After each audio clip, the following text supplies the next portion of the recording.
So, I have not posted a video for quite some time, and I certainly have not done a video like this for quite some time. I think the last time I did something like this I was about 13 years old, but I found something I could not resist.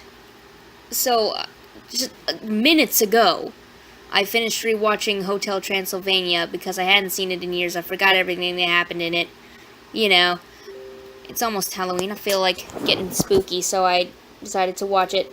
It was alright, but, you know, after it was done, I was like, hey, I wonder if there's any good fan fictions. You know, like everyone wonders after they finish a movie. So I looked for some. I found something. This fan fiction is a Dracula X-Reader. I'll put, name and person who wrote it, link in the description. And where I started reading this, I just knew I had to record this. I gotta. So I'm just gonna, dive in. You're here. A bat suddenly flies into your arms as you walk through the doors of Hotel Transylvania. Mavis! You hug her as she loses her bat form.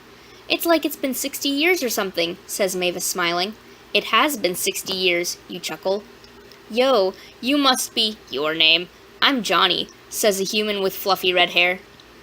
This is your zing, huh? I'm jealous, you smile. You haven't zinged yet? You're almost 119, says Mavis as you walk to your room with her and Johnny gets called away for some reason. I'm only a few months younger than you, but you're right. I only have about 100 years left before I'm too old to find my zing. I hope he's a vampire, you sigh. Well, there are other vampires staying at the hotel, she smiles. Where's your dad? Has he changed much since we were kids? You change the subject. Other than his view on humans, not at all, she sighs. I see. You get tired of walking and start to float. What did you do after leaving? Mavis asks, pushing her hair behind her ear. Well, before moving to England, I went to Camp Winnipaka. You turn into your room, but you turn into your room, but, a zombie is still down the hall with your bags. Mavis and you sit down and talk when there is a knock on the door. Come in.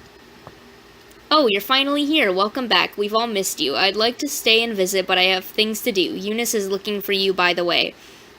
Dracula leaves as soon as he arrives.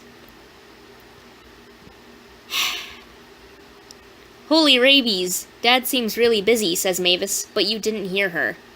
Your name? Hello? You look like you just saw a human, she pokes your cheek. Huh? What? You snap back to reality. Oh, there goes gravity. Are you okay? She asks, concerned. Huh? Oh yeah. I'm tired from traveling. That's all. You try to look convincing. I'll leave you to unpack then, says Mavis, getting up. My stuff here? You say, confused. Yeah, you were staring at the door for about 15 minutes. You might want to go see Aunt Eunice when you're done. She shuts the door behind her. You curl up on your bed and cover your face. Urgh! This is a nightmare and not the sweet kind. Why can't you just stab me with a steak made of garlic? Later, you make your way down to the lobby. Mavis introduces you to nearly every vampire in the hotel after talking to Eunice. She'd leave you to talk to each one, then come back to go to the next. I don't need to meet any more vampires, Mavis, you say, drinking a glass of blood. Why not? She asks. You look away, embarrassed. No way, did you zing? Shh, lower your voice, you urge her. Yes, I zinged. Who is it? She asks, excited but quieter. Who is it? You are quiet for a moment, then say, It doesn't matter. You turn to face a wall. How can you say that? She says sadly and tries to look in your eyes. He has already zinged. Among many other reasons, you say weakly. Maybe he was mistaken, she says. You chuckle at the irony. No. There is no way either is a mistake. Even if his zing is gone now, there is no way. Mavis stands up. I've never heard of this before. Maybe I could ask Dad. No! You cut her off. I mean, I don't want to bother him. Oh, okay. Mavis sits back down. What do I do, Mavis? I feel like I'm dying already, and I'm sure it's only going to get worse. You bang your forehead on the wall in front of you. Ow. Well, you could either be just friends with him or avoid him completely. She rubs your back. Friends? I don't know. You both sit there silently for a while. I need to go for a fly. You sigh. The sun is almost up. Why don't you sleep on it? Mavis even helps you into bed. Wink, wink.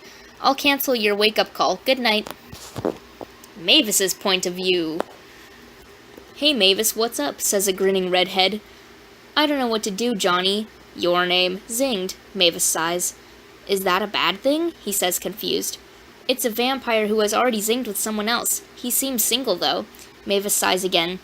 Johnny laughs a little. That's so funny. That sounds just like Drac. What? Mavis looks up from the floor. Well, I don't know any vampires at the hotel like that, do you? He looks confused. Reader's point of view. Drac? You say, walking up to Dracula in the lobby. Yes, your name, he says, turning around. Can I help you with something around the hotel? You smile sweetly. Don't be silly, you've only been here a day. You need to go enjoy yourself, do something you want to do, he says. But this is something I want to do, you protest. Anything for Mavis's childhood friend. Since when? I need a helper with preparations for the party anyways. Just stay out of the ballroom, smiles Dracula. Why? You tilt your head a little. Oh, the werewolf pups massacred some things in there. It's going to take a while to clean up. He seems to be nervous or something. Oh, well, what shall we do first? You smile. First, I need you to go over the menu with Quasimodo, that bastard I should have fired after the first movie. He says and starts to float down the hall. Okay, you float next to him you float next to him and he is the same as you remember, but he is the same as you remember, but. Now that you're an adult vampire, you feel your heartbeat in your ears just floating near him, and your heart normally beats only a couple times a year. It makes you feel self-hatred and disgust. He's your best friend's father, many times older than you, and not to mention as he has a zing already. But in this moment, you pull all your effort into clearing your mind and just quietly feel, because... because, your heart will break, and when that happens, you will be alone eternally. Sometimes it sucks to be immortal. End chapter 1.